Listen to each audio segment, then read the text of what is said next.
cães também sofrem com câncer de próstata? Para mim era uma novidade, por isso que eu resolvi trazer esse assunto também para vocês também aí de casa cuidarem dos animaizinhos de vocês. Os animaizinhos também, os cachorros estão esse mês de novembro todo participando do Novembro Azul, assim como os humanos, né, os tutores, para aí os nossos cãezinhos se cuidarem também. Por isso, os donos de pets devem ficar aí super alerta, viu?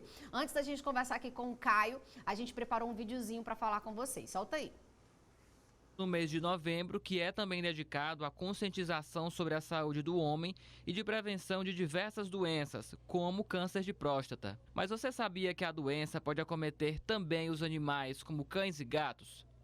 E agora uma curiosidade, essa doença é mais comum em animais não castrados, é isso mesmo. Muitos donos de bichinho de estimação têm medo de castrar seu animal por fazê-los ficarem gordinhos, preguiçosos, mas isso é mito. Estima-se que 75% dos cães adultos não castrados vão desenvolver tumores benignos chamados de hiperplasia prostática benigna, que têm sintomas semelhantes ao tumor da próstata. Tumores benignos possuem sintomas parecidos ao tumor da próstata e cães não castrados são mais propensos a desenvolvê-los. Por isso que exames de rotina sempre são recomendados para prevenir a doença. E, gente, vocês viram? É muito importante. Menino, esse negócio piando aqui no meu ouvido. É muito importante a gente se conscientizar de que os nossos animais de estimação também passam por determinadas doenças que os humanos também passam, né? A gente acha assim, é um animal de estimação, é um cachorro, é um gato, não passa pelo câncer de próstata ou câncer de mama também, que no outubro foi também em alusão ao Outubro Rosa para as cadelinhas, né, para o câncer de mama, e o Novembro Azul para os doguinhos aí. Conta pra gente a importância dessa conscientização, da campanha, com os tutores para também os doguinhos, né? Stefânia, é uma coisa bem interessante que a medicina veterinária vem fazendo acontecer esses últimos anos, também com o ganho de força das redes sociais. Ah, é verdade. Cada mês a gente atribui uma cor a um problema que a gente sente a necessidade de conscientização. Um exemplo é o Novembro Azul, que é em relação ao câncer de próstata. O Outubro Rosa também, que foi muito bem falado, né, em relação ao câncer de mama. E a gente tem vários outros em relação a doenças mais específicas que a gente precisa de uma conscientização. Então, a importância do Novembro Azul em relação ao câncer de próstata, né? É realmente mostrar para o tutor que é necessário aquele cuidado mais atencioso com o animal. E é uma doença um pouco silenciosa também, né, Exatamente. Geralmente não, é uma doença atribuída à idade, né? Como a gente tem uma miscigenação de raça muito grande, então acaba que a gente não consegue facilmente atribuir a doença àquela raça específica. Então, geralmente é uma doença de animais adultos a idosos. A idosos, né? Exatamente. Olha só, gente, e a gente que tem os nossos animais de estimação, a Vitória, que há pouco tempo adotou um filhotinho, né? A gente cria um amor tão grande por esses doguinhos, esses animaizinhos. Depois eu quero mostrar meus filhos. E vocês aí de casa que também tem os filhinhos aí, pode mandar pra gente a fotinha aqui pra gente estar hoje divulgando, mostrando os filhinhos de 4 patas de vocês. A gente sempre coloca aquele olhar especial para eles, né, gente? É super importante porque você prevenindo pode evitar, não é isso, Caio? Exatamente. Hoje a gente foca mais em medicina veterinária preventiva. Preventiva, então, né? Quanto mais a gente puder evitar, melhor para o bem-estar animal e menos transtorno a gente vai ter em casa. Olha só. Então, nós veterinários, a gente sempre atenta à prevenção. Quanto mais a pessoa prevenir, melhor vai ser a qualidade de vida do animal. Olha aí, gente, vocês que estão em casa, pode mandar mensagem pra gente pelo 9411-7777, mas a gente também já tem algumas perguntas aqui pro Caio. Pode colocar, Júnior, nossa primeira pergunta pro nosso veterinário que está aqui hoje conversando com a gente sobre o Novembro Azul para os doguinhos. Quais os principais sintomas do câncer de próstata em cães e gatos? Pronto. A principal sintomatologia que a gente vai ter é relacionada a primeiro sistema urinário. Por quê? A próstata ela é uma glândula acessória do sistema reprodutor. Então, qualquer aumento que ela vai ter, como ela está intimamente ligada, principalmente a uretra, a ureter, então ela vai comprimir aquela região e o animal vai apresentar primeiramente dificuldade para urinar.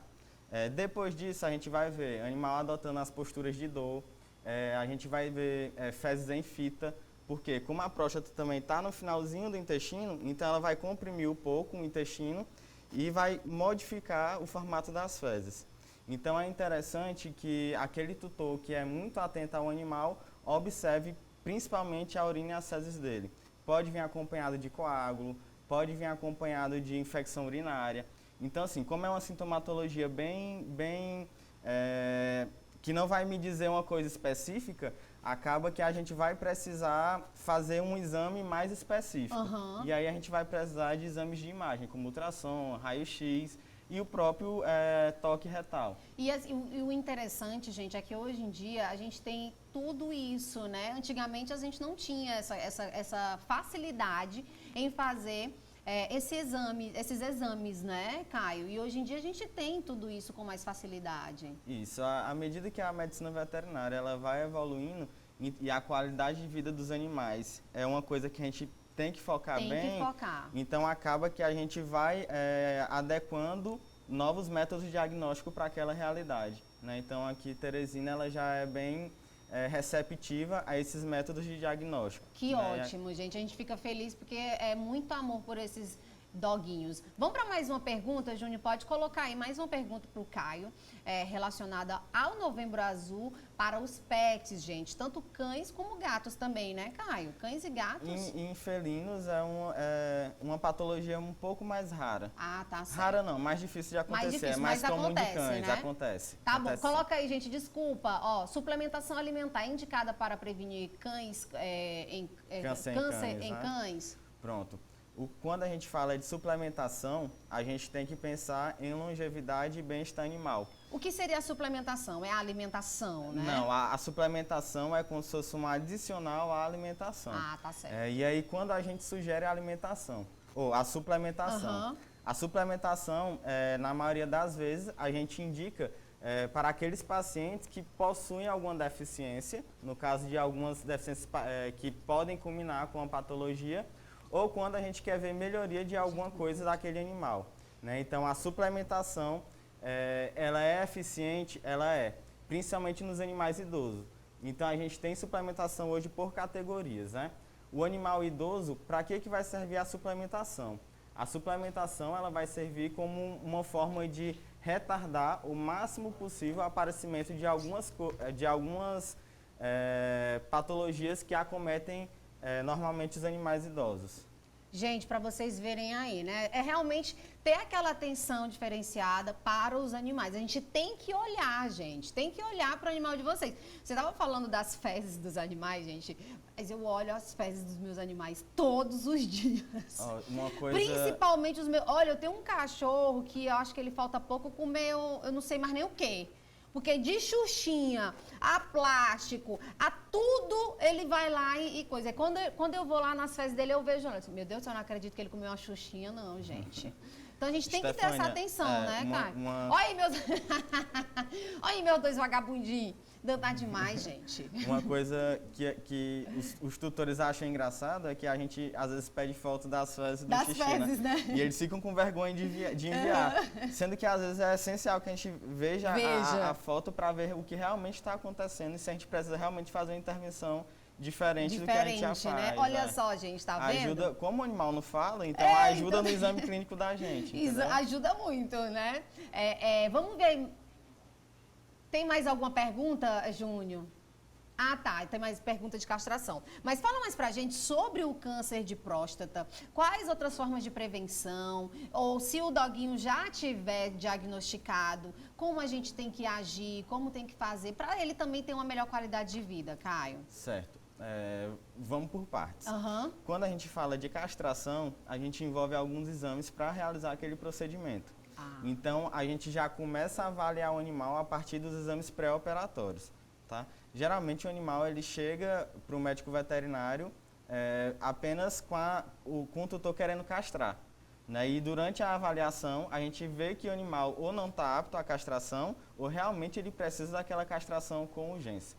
Tá? O câncer de próstata, ele geralmente ele é benigno, mas ele pode se tornar uma neoplasia maligna, ou ele pode se tornar, ou ele já pode aparecer como um abscesso, como uma coisa diferente da neoplasia. Mas ele faz o aumento prostático. Por que a castração? Porque além de prevenir o câncer de próstata, a gente pode prevenir também algumas neoplasias que são de testículo, por exemplo. Então, a longo prazo, para o animal, a gente vai trazer uma qualidade de vida significativa. Lembrando que, para desmistificar também, não quero castrar meu cachorro porque eu quero que ele tenha uma vida sexual. Uhum. A vida sexual dos cães ela é um pouco mais limitada a hormônios, né? Então, ele não tem aquela necessidade de fazer sexo, né? Então, a gente castra porque a gente sabe que castrando a gente reduz os teores hormonais, as quantidades de hormônios, e com isso a gente consegue controlar não só doenças, mas sim alterar comportamento também. Então, a castração ela é essencial por conta disso. Em relação ao tratamento da neoplasia, né, do câncer de próstata. Com a castração, geralmente a gente faz a prevenção, mas a gente também faz o tratamento. Em alguns casos, se ela for maligna, a gente precisa fazer algum tipo de quimioterapia ou até mesmo a retirada da próstata. Então o tratamento é bem similar ao tratamento humano, exatamente. Né, Caio? Mas assim, o veterinário ele sempre vai avaliar. A retirada da próstata, geralmente, como é uma cirurgia mais cruenta, como é uma cirurgia um pouco mais invasiva, a gente tenta fazer primeiro o trabalho com a quimioterapia e a castração. Às vezes, só castrando, a gente consegue reduzir o volume de próstata. Gente, vocês estão vendo aí? Cadê? Vocês têm perguntas em casa? Pode mandar mensagem. Olha só, meu Deus, eu morro. Como é o nome? Hércules! Qual período para o animal fazer a castração? Com que idade? Pronto. A gente indica sempre a castração no primeiro ano de vida do animal. A partir de 6 meses, já no primeiro ano? Ano de vida do animal. Nossa, gente, eu pensei que tinha que ser mais na frente. Não, a gente já faz a partir do primeiro ano, até o primeiro ano de vida do animal para prevenir essas doenças também, né, exatamente. Caio? Mas assim, ao longo da vida do animal, a gente pode fazer essa intervenção, como é uma cirurgia eletiva, então é uma cirurgia bem simples, mas assim, a gente precisa avaliar o animal e ver se ele está apto à cirurgia. Então, mesmo o animal sendo idoso, o aconselhável muitas vezes é a castração. Então, até um ano de vida é o ideal. A partir de um ano de vida é aquela castração planejada, que você vê como é que o animal está, vai avaliando ele e faz o planejamento para fazer a castração o quanto antes. Olha aí, gente. Pode mandar mensagem para a gente que o Caio vai responder para vocês pelo 9411-7777. Aproveita, manda a foto do seu animalzinho de estimação. Adorei conhecer o Hércules, viu, minha telespectadora? Bom, e aí, outra coisa também que a gente percebe muito, Caio, é que os animais castrados, eles tendem a ganhar peso, né? Não só cachorros, como também os gatos, né? Isso é por conta da diminuição de hormônio, aumento de hormônio, como Exatamente. funciona? Assim, quando a gente vai ver a fisiologia do organismo animal, acaba que os hormônios eles são fundamentais para algum tipo de metabolismo, principalmente o metabolismo de gordura. Então, quando a gente fala de castração, a gente tem que pensar assim em uma reeducação alimentar e em felinos, a gente tem que fazer a mudança até às vezes da ração. A gente já passa por uma ração de animais castrados, né? Olha só, gente, tem um bocado de gato. Eu tenho um gato que tá para explodir de balofo depois que eu castrei. E lembrando, às vezes o pessoal acha que o animal ser gordo é sinônimo de saúde. E não é. Gente, então, vocês estão vendo aí, o nosso veterinário falando. O interessante é a gente sempre fazer esse controle de peso. O animal obeso, ele entra em um estágio inflamatório crônico. Então, qualquer alteração que ele possa ter mais na frente, a gente vai precisar primeiro controlar o peso para depois controlar a alteração que ele vai ter. Olha só. Para vocês terem ideia, até a diabetes ela é provocada por excesso de peso. Então, a gente tem que ficar atento a esse controle, né, tá de vendo? peso. Olha aí, minha gente, vamos ter cuidado mais aí com os nossos doguinhos. Tá vendo, né, mamãe de primeira viagem aí, a Vitória? Bom, gente, olha só, Caio, já finalizando a nossa entrevista, na verdade eu queria que você deixasse também aí para os nossos telespectadores, né? Como eu falei, eu acredito que a maioria das casas brasileiras tem um animalzinho de estimação. O cuidado que a gente tem que ter com os nossos animais, né? Quem adota, quem já tem um animalzinho há muito tempo, um cuidado especial que a gente tem que ter e a atenção que a gente tem também que doar. Assim, o que eu deixo para todo paciente meu e qualquer pessoa que conversa comigo é a ida frequente ao médico veterinário, né? É a partir daquele momento ali que a gente vai conseguindo planejar a vida do animal.